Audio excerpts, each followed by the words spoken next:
Hi everybody, and welcome to our complimentary webinar, which is brought to you today in partnership with NICE, Auscontact's national gold sponsor, and it's entitled NICE and Deloitte, Key Insights into Regulatory Industry and How Analytic Tools Can Help Your Business Meet Compliance Requirements.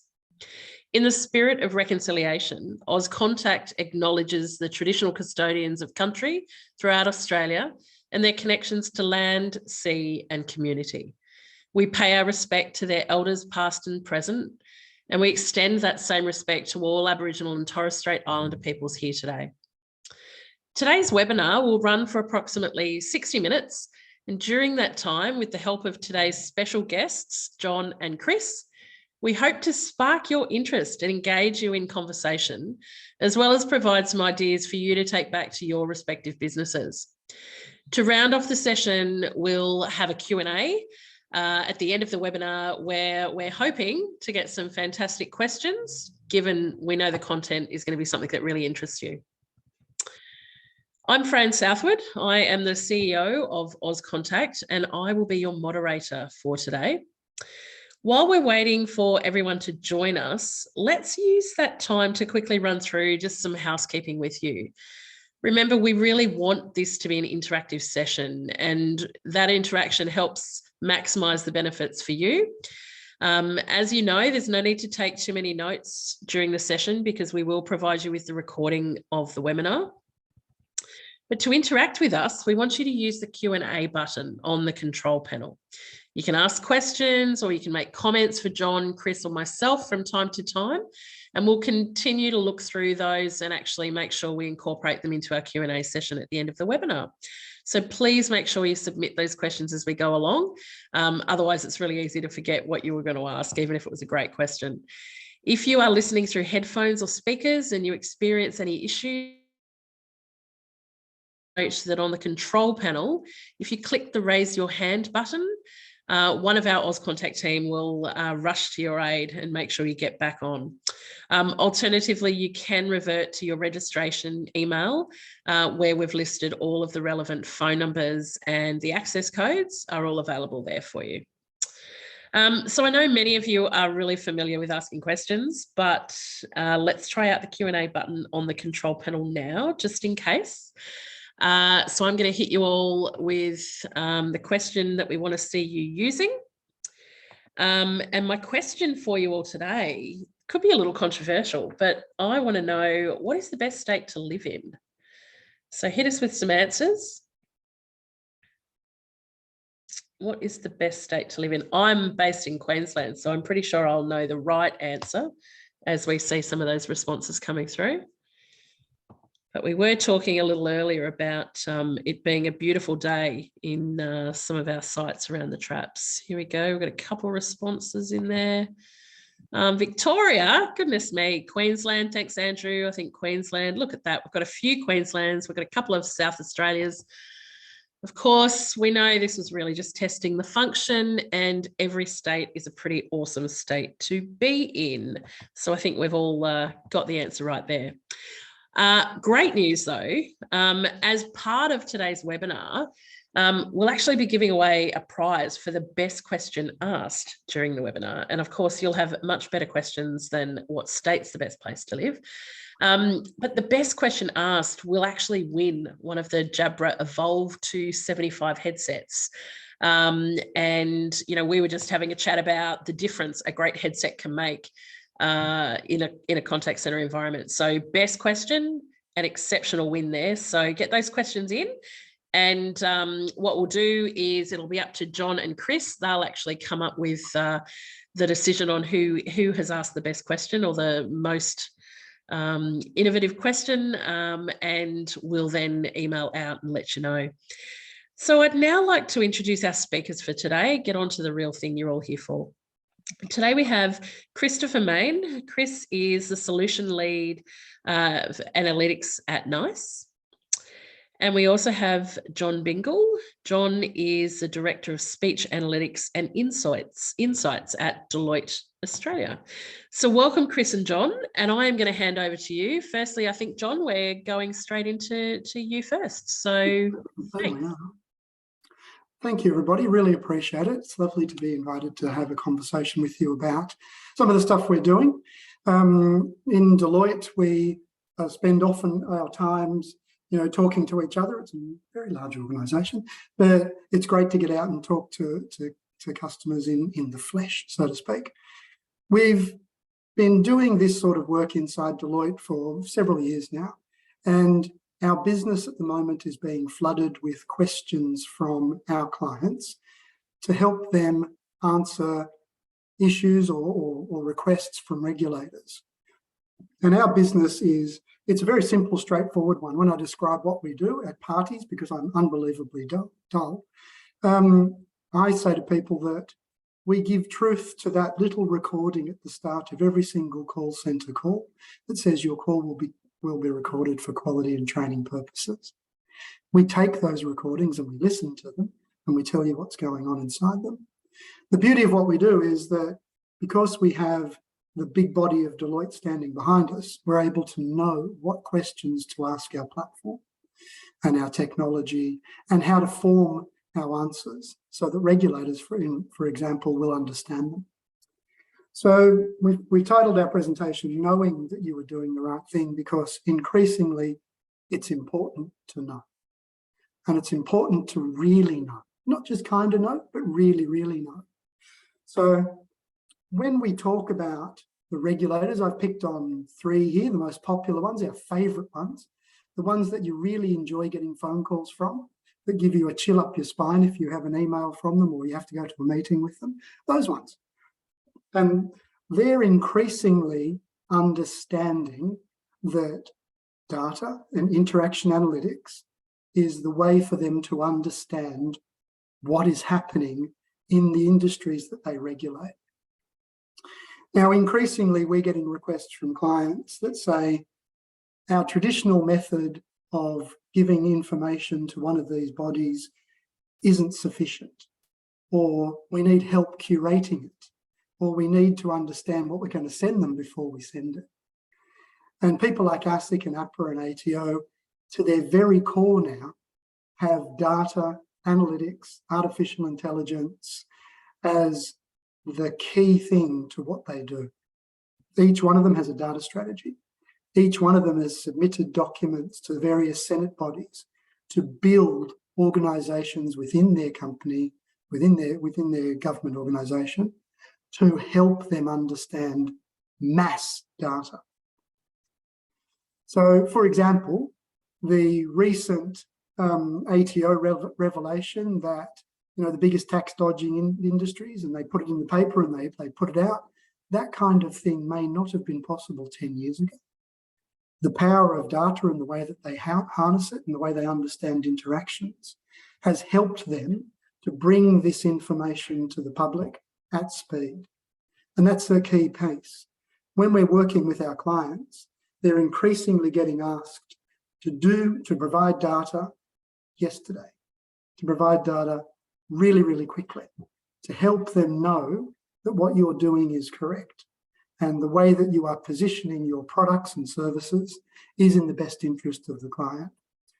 So ASIC, for example, are very, very interested at the moment in something we call promises. So did you promise to a client that you would have a certain price, do a certain thing, provide a piece of information? And they're asking clients, and we're dealing with these people quite a lot, to go back and prove as far as 10, 15 years ago that the promises you made to your clients have been fulfilled. Now, you can imagine getting that request in your contact centre and having to sit down and listen to a whole bunch of calls from 10 years ago and interpret that data. And it's an incredible thing that we get asked all of these questions where our customers are saying, ASIC have asked us to sample 50,000 calls from the last 15 years and tell them that every promise we made in those calls is real and has happened. And that has happened to us. We've just solved a problem for a client in the last 3 weeks on exactly that thing. So what's interesting is when we work with our clients, we notice that there are still some what we would call traditional methods of collecting information. of sampling data, for example. And the data sampling that we're coming across is we'll look at one call in the morning and one call in the afternoon per call centre agent per month, for example. And when you take a certain number of calls, that's no longer statistically valid. And the regulator is simply rejecting that. We're also noticing that when ASIC are collecting complaints information, they're also targeting some organisations to explain how they came up with this being a complaint or not. And overwhelmingly, we're seeing our clients still using feelings. So that's the poor call centre agent at the end of the chain having to think that this was a complaint and lodge that complaint and then have it followed up. There's a lot of pressure on that one person to make that decision. And overwhelmingly, ASIC are rejecting that method and asking some very hard questions of the people who are submitting this kind of data. In the future, in the very near future, ASIC are going to start publishing complaints information to the general public. So that's why they need to know that this information is right. And I think that it's important that you, as the person providing it, knows that it's right. So, not knowing is more dangerous than it ever was before. It's almost no longer an excuse for some of the regulators. We didn't know this was happening. We had no idea. We couldn't tell, or we can't find excuses that are being rejected wholesale by the regulators. And increasingly, they're gaining the power to go and get the information themselves. And I'm going to talk about that in a little while. We're also noticing that the prevalence of vulnerable and disadvantaged customers is no longer, or is inconsistently being monitored and managed by customers. So again, we're using feelings, we're using the force, we're using whatever it is to try and determine that what we're doing and the way we're selling products to clients is right. And it's a funny thing that, we don't all experience disadvantage the same way. We don't all experience vulnerability the same way.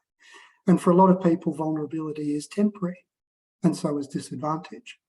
So how are you able to make that decision on the fly if everybody is using a different set of methods, if everybody is using their own personal history to decide that, yes, this person is vulnerable or this person is disadvantaged? And it's important when you're selling a product to a client. Did they truly comprehend what it was that they were buying? Are you able to demonstrate to a regulator that this product that you sold to 200,000 people, every single one of those people knew what they were buying and fully understood what it was that they were buying? And the recent Royal Commission demonstrated that reasonably well, that in a lot of cases, there were organisations who were taking advantage of particular groups of people. Purely because they were very profitable, but it was because they were also very easy to sell to because they didn't understand what it was that they were buying. A large part of our business is remediation, and that's going back in time and helping our clients find those instances where they sold something to someone that they couldn't afford it, didn't understand, or didn't really want their product. And we've recently completed a project that had 60 million phone calls in it, where we had to go back more than 15 years and help a client find an issue. So the regulators are, number one, have the technology or are acquiring the technology, and number two, changing the way that they interpret the information that you give them. And when I say changing the way that they interpret the information, they're able to wash your data against all of your peers in a particular product or service group. They're able to find averages. They're able to now compare and contrast the way that you're performing against other people in your industry. And that then allows them to very, very quickly turn around and ask you harder questions or ask you to validate what it is you're doing. And a big part of that is some of the work we do around sampling. Now, the best thing in the world, obviously, is to test everything all the time. But that's hard, and it's complicated, and it takes sometimes a lot of time. So sampling methodologies have to evolve. They have to evolve over time. They have to evolve in the way that you ask your questions. And they have to continuously evolve from simple interaction sampling to customer lifecycle sampling. And increasingly, we're seeing the regulators ask for an entire relationship with a client being compliant, not just that one interaction. So you may have sold them something, but every time you've spoken to them since, have you done the right thing? We saw a project last year where a client was asked to go and link every single phone call they had with particular clients together and go and grade those and make sure that they were all compliant. So it's an interesting concept. It's very difficult to do, and it keeps me awake at night, but you know, it's a challenge and we love a challenge. I said I was boring at parties and I am. So what's next on the regulators' agenda? So we're very much seeing the regulators talking to each other now and wanting to federate their data, share their data, compare their data. Understand that the things you're telling us over here are the same things you're telling us over here. We're seeing that in the rise of what we call best interest testing. And APRA in particular have a component of their work at the moment, which is this product in the best interest of the client? And they've recently expanded that to be the best financial interest of the client. So they're going back now and they're wanting to test whether the work you have done for your customers is actually in the best interest of that client, the best financial interest of that client. Did your customer get out of the product what you said they were going to get out of it? And to do that, you can no longer rely on feelings. Yes, I believe they did. Or look, we paid out this much money, therefore they did. We have to actually look at the overall relationship at an individual level on every single client interaction and make sure that, yes, every time they're getting the best out of that product. And at the moment, we're working with one of the regulators to help them understand if it would be possible to understand compliance on every single interaction. So that means that every time you talk to a client, you need to provide a score. Let's call it a score of how well you complied with all of the various regulations. It's a fascinating concept. It's not real yet, and it's something that they're working on. The next component of where our regulators are looking to be is as near to real time as possible. So as soon as you've dealt with someone, they want to know that you did it properly. As soon as somebody has complained, they want to know that you were able to remediate, change, affect, help that client with their complaint. And they want you to do it every time, real time, every time. Overwhelmingly, they want you to do it safely. When we talk about safety, we talk about, did you keep the data safe? Were the only people in your organisation that listened or heard or looked at that data the right people? When you shared this information, did you do it in the right way? So that kind of regulatory oversight is growing. And we're seeing the regulators empowered now by being able to understand what it is that's happening. There's a great line in one of the Bond movies, and I love them, a James Bond, in The Quantum of Solace. They're not very good Daniel Craig movie, where they take the bad guy in and M says, and he says to him, "Who are you?" And he starts laughing and says, "You don't even know we exist." She looks at him and says, "Well, we do now, and we're very fast learners." And that is what the regulators are doing. They understand now that all of this data is out there, that you actually have all of this data. And they're very fast learners because they've been able to acquire a lot of this information, a lot of these tools. They're hiring data analysts hand over fist. They've taken some of mine just recently, which is deeply disappointing. And they're building this capability so that they will be able to, en masse, request information from you that you won't be able to curate, request information that simply will be their sampling model and not yours. And they will be able to interpret it and do what you normally do without any of your intervention. It's frightening and it's good at the same time because it gives them a much clearer picture of what's happening in the industry. You know, when we first started this business 100,000 years ago, the regulators were very knee-jerk. They would only react to something that had happened or that was in the media or there were a lot of complaints about. The regulators now are able to notice patterns. They're very, very good at it. They're able to see that what you're doing and where you're going and the information that you're providing correlates with other information that they're getting from other parts of organisations. We recently had a conversation with a regulator where they had 2 reports from within the same company that had completely conflicting information on it. And we were able to help them normalise that data and understand what was going on. But traditionally, they would have had to see that an organisation was clearly disconnected. They would have had to go back and get that company to change the way that they reported. And it's an interesting concept that now they can notice it, now they can do it, and in the future they will be able to pretty much suck the data from your IT systems ad hoc as whenever they like and understand how it's going. Just being conscious of time. There we go, we're very good.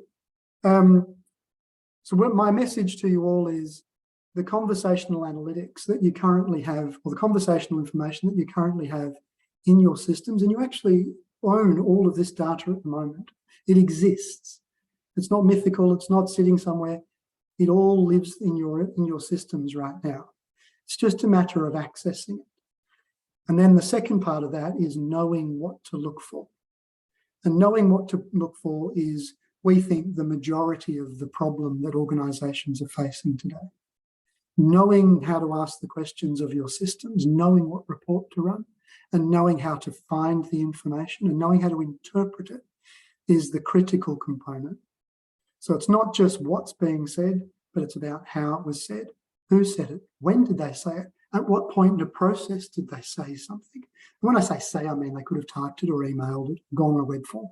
But how you communicate with your client is the clear and important part. And knowing that 2 pieces of information, or the same piece of information, can be interpreted by 2 people in very, very different ways, is the important component. So that's me. Hopefully there's some questions, and hopefully I've offered up some pieces of information that are interesting. We're going to have some questions at the end. So what I'm going to do now is pass to Chris. Chris, I hope you're ready. Sure am, John. And that was Excellent. fantastic. Stop sharing and you can go. Sounds good, mate. Thanks. Really good overview. Certainly lots of problems that we can help solve. All right, let me just figure out how to share my screen. To screen number 2. You should be seeing that there. So I'll pick up where John left off. And I think that's a really good point, John. So knowing what to look for, picking things out of the interactions, and even not just was something said, but the order of events is important as well. It's like this, then this, and really just in summary, I think context is everything when it comes to analytics. So couldn't agree more. So why do so many organizations struggle to meet their compliance requirements? To address some of the challenges that John's outlined, and acknowledging that the regulators are, becoming bolder and more capable in the domain of speech analytics and conversational data. So I think many of our observations from a NICE perspective really echo John's observations of the business. So there's a lot of unstructured, siloed data that exists within organizations, call recordings being a great example. Like, as John said, you have the data, but how do you get at it? How do you do something with a WAV file or an MP3 file and bring structure to the audio, quantify what was said, trend it?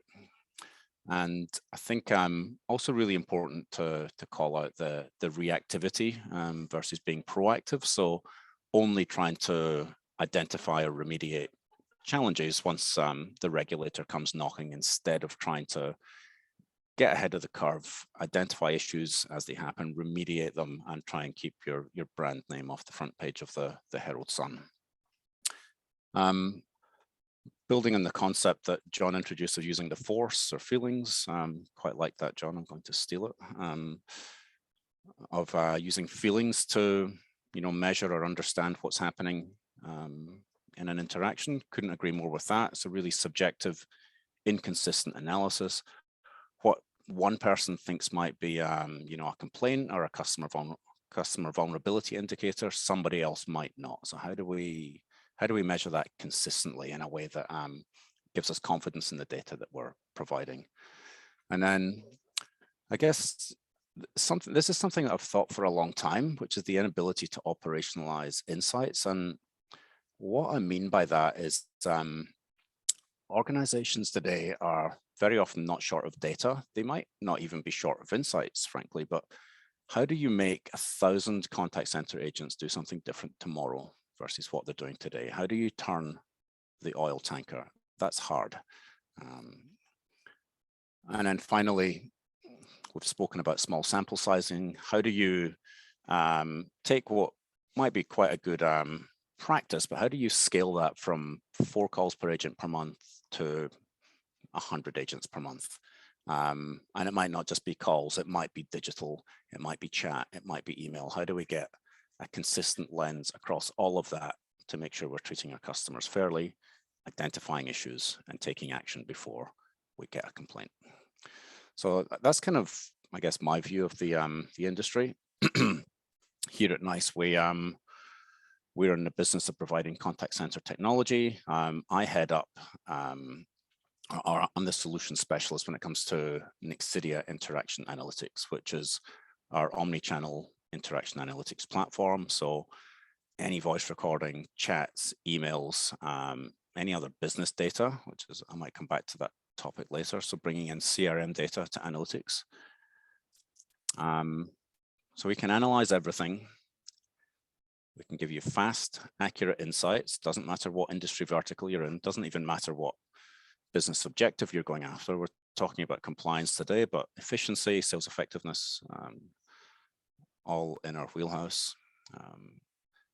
Really don't have an upper limit in terms of scale. We have organizations using Nexidia Interaction Analytics that have over 20 million customers. And if anyone's had a play around with speech analytics before, you might have experienced that the time to value can be a little bit challenging. There's definitely a learning curve to go through. So I'll share with you some developments that we've made using sort of advances in big data techniques, AI, machine learning, and what we've managed to productize to collapse that time to value to almost zero. And then operationalizing results. How do we change behavior, do something different? Okay. So what I thought I might do is take an example use case, and we're going to be talking about customer vulnerability. And the slides we're about to go through are sort of anonymized, but this is a piece of work that we actually did with a customer. And it's kind of like a stylized representation of what we actually did in the system, so that, what you're going to see is what we set up programmatically in the system to assess 100% of their interactions and determine if there was any sort of compliance risk or exposure in the context of customer vulnerability. And this particular organization, by the way, was in insurance. So just calling out quickly, who are our vulnerable customers? What do we define as that? There might be physical disabilities, changing circumstances. They might have young kids. Really, the sort of definition is very broad, might be transient, as John touched on. And in some cases, the customer might not even consider themselves to be vulnerable. So how would you expect them to articulate that? Again, that's another challenge.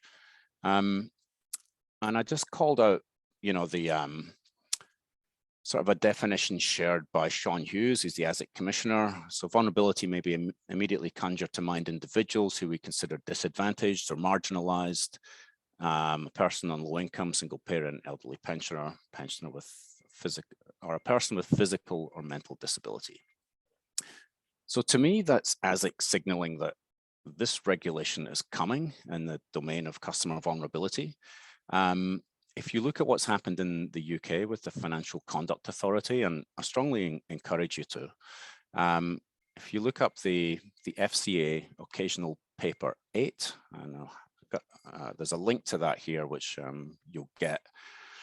The way that they've described and defined customer vulnerability and the obligations that UK organizations have to identify, report, and respond to them is what I think will happen here. So hot tip, get into that one before the regulator does. So what did we do for this insurance company?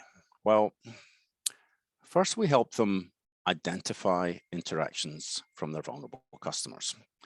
So we can start to break out, different types of vulnerability as we've described. So it might be a health issue, might be a mental health issue. We can start to look for keywords or phrases that might indicate this: mental health, resilience, so their ability to withstand sort of financial shocks, lost my job, they might be in a low income, inconsistent income, gig economy, all that stuff. Anything around capability, so lack of understanding, language issues possibly, lack of numeric literacy, and definitely a change of circumstances.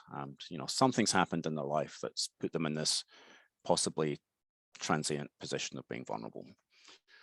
Now, for this organization, we helped build out all of these interaction analytics queries, but what we've also done, recognizing that the definition is broad, we've built out a series of AI machine learning models whereby we've ran through a machine learning system millions of interactions that have customers with health issues or mental health issues, resilience issues, and we've trained the model to recognize those patterns of behaviors, omissions, and keywords and phrases, which the scope of which is just so much broader than what we can easily handle with human eyes and ears. So, leveraging advances in technology.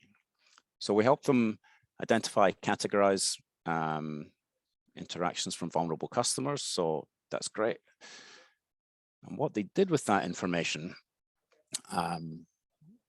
was they listened to a whole bunch of calls because they were now able to identify them. Now able to identify interactions with highlighted indicators of customer vulnerability. So they really got to understand how their organization was responding to vulnerable customers today. And not only that, they're able to quantify it, segment it, trend it within their organization. And that allowed them to take some really evidence-led interventions into their business processes. So they reviewed existing processes and procedures for identifying and triaging vulnerable customers. They produced new vulnerability guidelines for an organization, for supervisors, for agents. They ran an employee awareness program and training. And then, of course, because they had all of these key metrics and queries already set up in the system, as they rolled this out, they were able to track the change and how they were treating their customers. So that was really, really powerful for them, but it's kind of only one side of the coin. It's one side of the conversation. We've spoken about the customer. So what does the agent do? Well, when a customer presents as vulnerable, well, the agent has to know that. They need to observe it, and maybe they need to make a flag in the CRM so that next time they call in, we know that. But very likely when a customer says, I've lost my job, I'm in hospital, I've had a bereavement, whatever the case is, there might be certain scripts they need to follow or certain processes they need to then adhere to.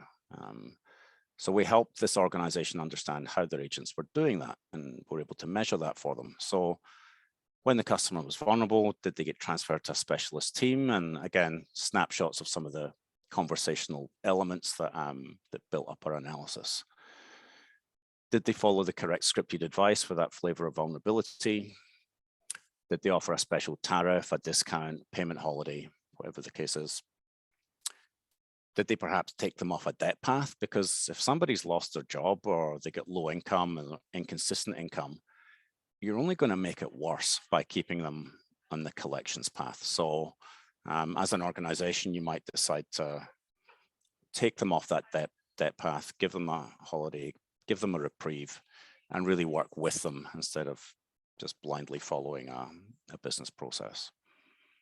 And then finally, again, dependent on the nature of the vulnerability, you might feel you, as an organization, you sort of have a moral obligation to help them out, and that might be referring them to a third party that could help. So Citizens Advice, Beyond Blue, all of these types of organizations I see coming up more and more in my clients today as part of their quality program. So two sides of the coin there. What is the customer saying and how is the agent responding? And we're able to identify, quantify, trend, all of that in the interaction using speech analytics. So how do we actually operationalize that? Sorry, losing my spot in my animations. How do we actually operationalize that? We have the concept of an interaction analytics workflow that comes with all of our Nexidia systems. And again, we take in all of your interactions, and I'm talking a lot about voice interactions here, but this can be any chats, any emails, or any other digital channels that you're ramping up today. And we can very simply ask, does the interaction hit one of the queries? Health issue, mental health, resilience, capability, change of circumstances. If it doesn't, brilliant. Don't really care about it from this point on, so let's remove it from the process. So now I'm taking forward all the calls that do have some element of vulnerability to the next step. Does it hit a query about the agent responding appropriately? Have they transferred to a specialist team, given the right scripted advice, given special treatment, taken off a debt path, or provided third-party contact details? So as an organization, have we responded correctly? And this is just the example from this organization. Your own processes might vary. If they have, great. Interaction is compliant. Don't care about that anymore. So really what you're left with is a bucket of interactions that, according to the analytics, customer's vulnerable, organization has not responded in the right way. We're going to serve that up in a workflow queue to a follow-up owner or a compliance officer or somebody who's responsible with proactively remediating that, that customer, that interaction, whether it's calling them back and said, hey, you called in and you told us this. What we should have done was given you this scripted advice, or I should have taken you off the debt path. Let me do that for you now. So you're identifying and remediating gaps in your compliance framework, like on the day or the day after potentially. And that can, it can also feed back into agent coaching and training. It can feed back into your quality management program. And it's definitely information that we cascade to the supervisor. So that was kind of a stylized view of, the product. It was a piece of work we did for an insurance client. And in terms of, let's just speak a little bit more about the solution now. And I really want to focus on our Enlighten AI piece. And we've spoken a lot about identifying customer vulnerability, but the process that we just outlined there can absolutely be applied to something like customer complaints. And again, what is a complaint? What is a vulnerable customer? We have our own ideas in our head, but truthfully, the scope of what that is very, very broad. And if you're handling millions of interactions a year, and maybe you're transcribing millions of interactions per year, then that then becomes a big data problem that is something like AI and machine learning is very, very good at solving. These types of technologies will identify and measure correlations and patterns in large pools of data in a way that human eyes and ears just can't. And not to mention, as we've been calling out, that this, the signals can be subtle, they can be difficult to recognize in addition to being inconsistent. So this is just a few screen grabs from our system that will, we can help you automatically categorize your interactions. We'll tell you why people are calling, what they're talking about. It's gonna categorize that, correlate it, apply customer sentiment models to tell you if your customers are happy or sad, tell you how those things are trending. And this kind of like Visio type grid view here, that's our workflow builder. So, this particular client, this is more or less what we built for them, and it's super easy to do. Drag and drop, define the logic that you want to apply to the calls. We can build in risk scoring. So every time customer says X or Y or Z, we can increase the risk score, and we can create thresholding so that you're only focusing on the worst calls that exist in your organization. I guess I do know that some of the attendees here today, this is they have our Nexidia analytics system. If you'd like to talk about this offline, please give me a shout. But definitely, if you're not an existing client today, then please do reach out. I'd love to show you how this works in a bit more detail under the hood. I've got one more slide to go, which I'll talk to in a moment, but it's really about, as much as we can process millions of interactions, chats, emails, voice, push it through a workflow, do risk scoring, tell you about different flavors of vulnerability, and do follow-up remedial action. You're probably talking about an overnight batch process, or at best you're 5 or 6 hours behind real time, like if you're really, really good. But what can we do in the moment? Well, more and more we've got customers that are adopting what we call real-time interaction guidance. And again, we can provide guidance to the agent with sub-second latency based on the presence or absence of keywords. So customer says, I am vulnerable. The agent can get, a screen pop saying, hey, the customer said they were vulnerable. Here's the script to read, transfer them to customer help or, whatever. But we can also run our AI and machine learning models in real time. And we've got some of them here. So some of them are focused on agent behavioral soft skills like active listening or being empathetic. But the screen grab here also has, is calling out, this customer is at risk of churn. This customer is actually making a complaint. It's subtle, but you might not realize it. And again, we can also do, they've got a mental health issue, physical health issue, they've got a resilience issue. And we can provide that heads up display to the agent in real time and guide the agent towards getting that call to a better and compliant outcome. So again, we've got customers going live with this right now here in Australia. So I'm definitely looking forward to having more conversations in this space. So I will pause my talking there. I think we've done all right for time, John. So let's see if we can get any questions. I think you've done brilliantly with time there, guys. And we do have a couple of questions. Yeah. We've got one here from Andrew in relation to some of his challenges and wants to know, re-speech analytics, how do you better access the unknown language used by customers? And, I think, Chris, your concept there, or the discussion around your different measure of vulnerability, depending on your lived experience as well. So this is about that, the different terms, the phrases, the themes, the unspoken, which is, really hard, right? Yeah. Yeah, and there's a few different things that you can do there. So I press stop sharing. Maybe I shouldn't have done that. So the first is what's happening today that you're measuring, great, you probably have a decent handle on that, but what are your unknowns? And can you see that? Is that coming through again? No, wait, I need to hit share.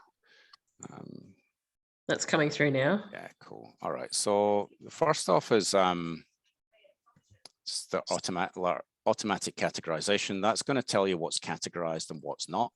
But I think you're probably talking about unknown language used by customers. So the types of like words, phrases, acronyms, jargon, whatever that is not programmed into the speech to text dictionary. In that instance, Nexidia uses two capabilities. One is absolutely speech to text transcription, and the use case or the challenge that you've outlined there is correct. If the word isn't in the dictionary, then we can't transcribe it. But we have another capability in the system that's called phonetics. We phonetically index all of the call, and that allows us to search based on the sound of the words. And what that means is, if there's a new word or a new phrase that you've just observed today, then you can immediately search for that word. And I think maybe a good example would be COVID or coronavirus, rewinding a couple of years if you had a speech analytics system.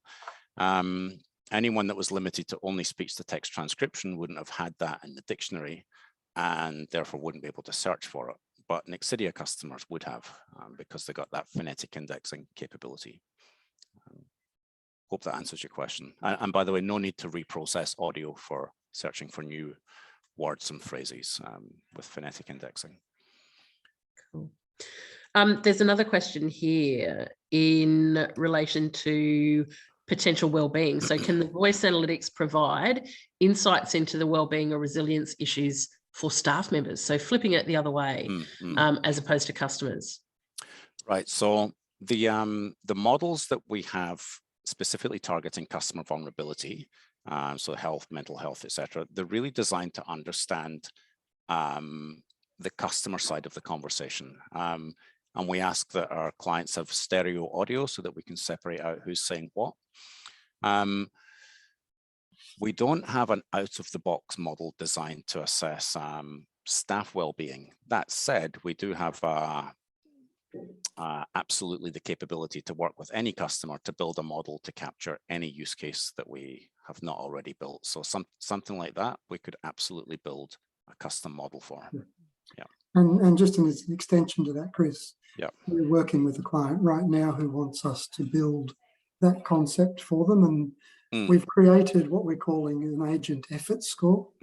So, what kind of language does the agent use around, I'll get that done for you. I know I can help you. I can do this, I can do that, whatever that language is. And the more of that language you use, the more effort they're putting in. And we've found a correlation at the moment to the less effort they put in, the less they like their job, the less they feel like they're being rewarded by it and all of those sort of things. And we've found a number of instances already where that person is, like this close to resigning, for example. And being able to notice this allows you to then intervene and help that person with whatever it is they're doing. There's, in New South Wales, the Work Cover Authority have just changed their definition of caring for your people on the back of working from home, and particularly in call centres. If someone had just been abused on a call, you knew they'd been abused, right? Because they put their headset down, they race off to the tea room, and they tell somebody about it. But when you're working at home, that doesn't happen. People don't notice, they don't see that it's happening.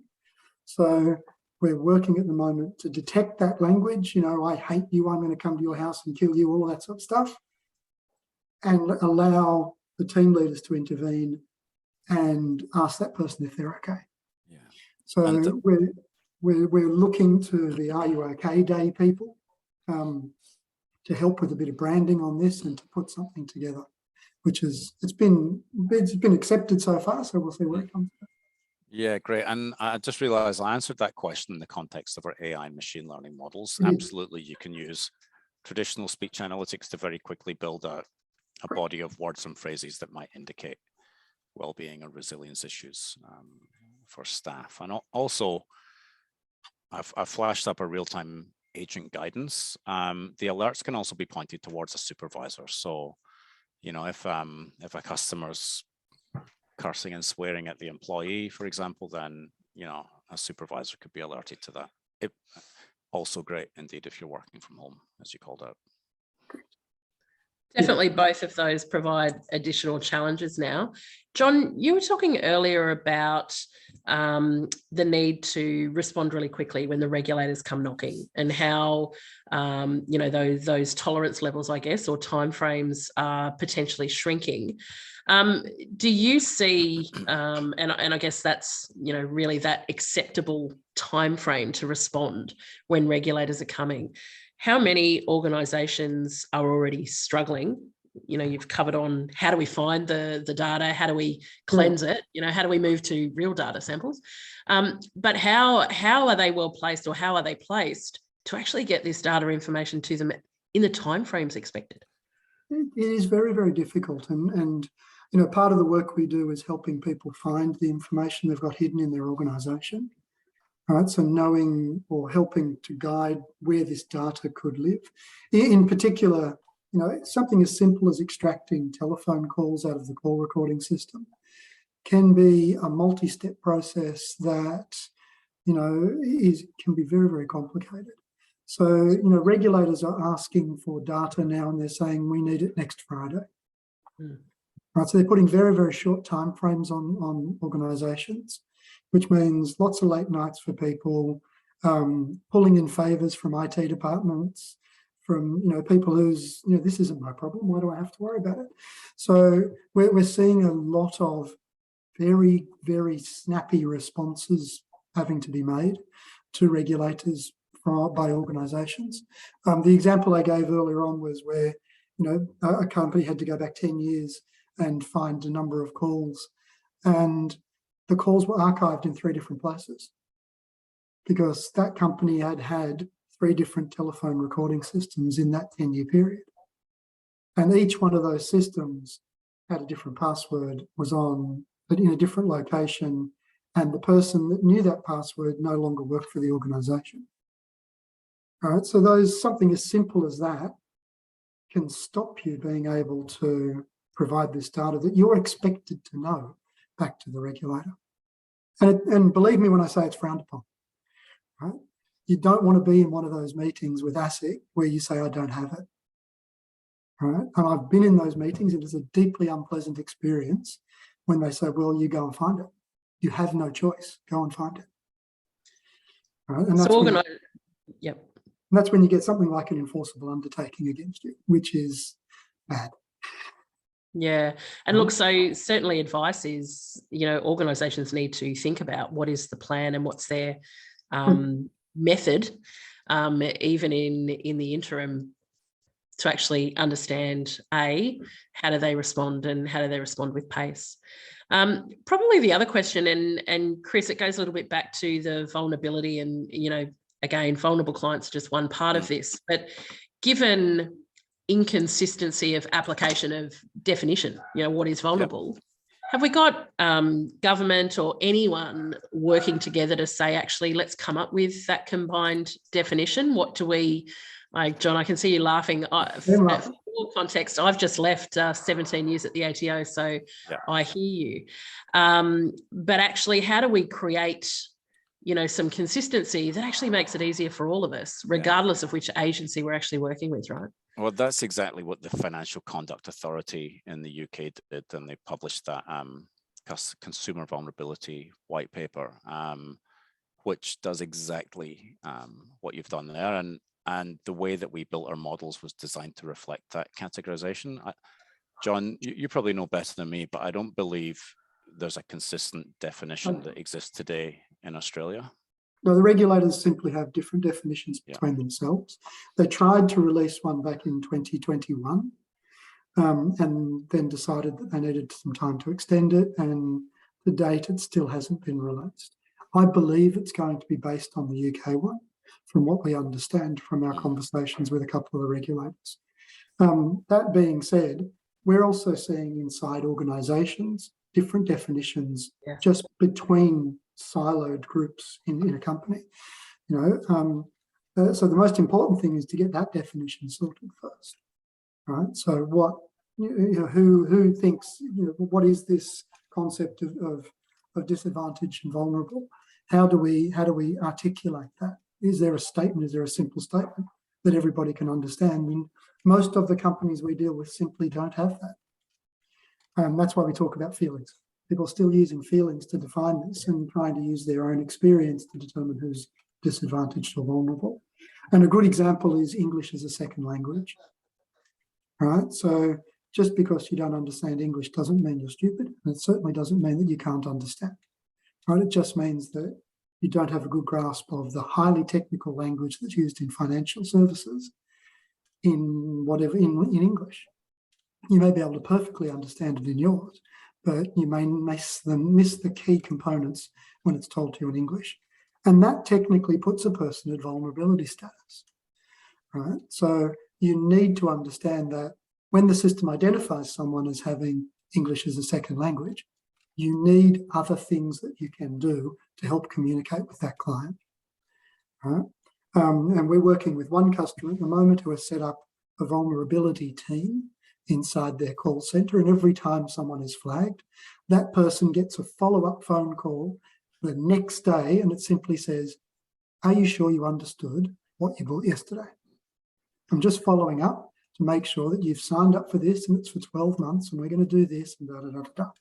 And it's the way that they've done that is a great initiative from them, but it's actually helped them because they've found that almost 2% of the people they talked to fundamentally did not understand what it was they bought. To the point where they had to cancel it. Right? So it's absolutely imperative that you do that follow-up work, and when you flag someone as, and all the systems can do it. It's not rocket science to create a speech library that identifies someone as being vulnerable. It's what you do next that's important. What do you do with that information? And for example, in banking, the Privacy Act precludes you from putting a note in your system to say, this person is vulnerable. You're not allowed to do it because that means anyone in the bank that looks up that person's status can see that information. Right? So you have to have another way of flagging that person that is secure and private, and only the vulnerability people can see that. Right? So it's great that we can do this, but it's also, what do we do next? How do we then act on this information? And the technology is great and all of that, and it does wonderful work, and we use it. It's fabulous. The most important thing that it does is give you that insight at the very end of that journey. And from that insight, you then have to take an action. You have to do something. And that's the hard bit that companies are often paralysed by. John, I think that's almost the perfect. I'm just mindful of time, but I do think that actionable component, how we operationalize the insights that the technology is providing to organisations, is often where people need further support. So, you talk about that paralysis. It is about not just navigating how we hear and see and understand data. It's about what actions do I take because of that. So, guys, what a fantastic session today. I know we've probably had a lot of people sitting there really listening intently to what you've got. We will be sending out the recording. We've had quite a few people ask for the slides. So Chris and John will talk to you offline and work out, is there anything that we can actually send out to members who came along?